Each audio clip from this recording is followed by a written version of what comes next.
So I would look at it from both sides. One, from the criminal perspective. When they are armed with stronger weapons, then you have to have countermeasures in place, which is where AI comes in, and I guess that's why there's an increasing demand in the market from both banks and fintechs.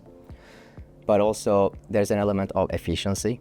Obviously, consumers always demand better quality and cheaper products, and in order to achieve it, you need to bring down your cost base.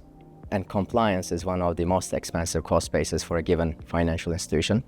And LLMs are almost like a tailor-made tool to actually bring that cost down, because there's just so much automation potential that we can enable. The world of financial crime has accelerated at a pace that it's really hard to really get a grip of until you're inside a business like ours, where you're dealing with this on a daily basis. There have been some well-reported fines issued by regulators to other banks in recent years for their lack of controls over these things. But boy, do I now understand the complexities of getting that right. We live in a world today where AI has emerged, and it's both a marvellous opportunity, but it's also empowering criminals to be even better criminals. And so our defences have got to keep pace with that. Well, actually, they've got to outpace that so that we can keep ahead. So we are, in the early days of this business, we have experienced some really interesting, is a good way to say it, things like young people being used as money mules, and the problems that creates of the fact that they are criminals, but they're also victims, because they've fallen for someone persuading them that they can make a bit of money.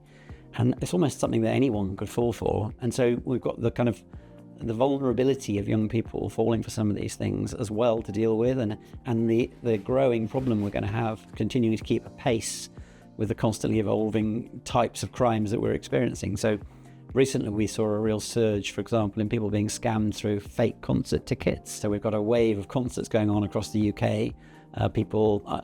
Crooks are advertising concert tickets on Facebook.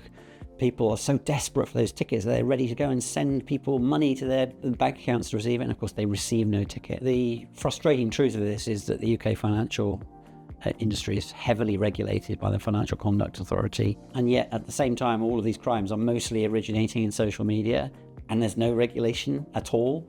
They're not penalised in any way for making money out of people scamming, and that's got to change very quickly. It's ridiculous that the financial industry is the one that has to pay the price of this crime, and then at the same time the big American social media companies are reaping the benefits, a huge advertising revenue, allowing people to publicize and advertise things on their platforms. Really, it's a constantly evolving thing. The criminals are very smart. They seize upon whatever fashion or trend is current in this moment, and you almost can't anticipate what's coming next. You just what the skill in a business like ours is being able to react quickly to see the trends and patterns and ensure that you close down and learn the patterns of crime that are coming.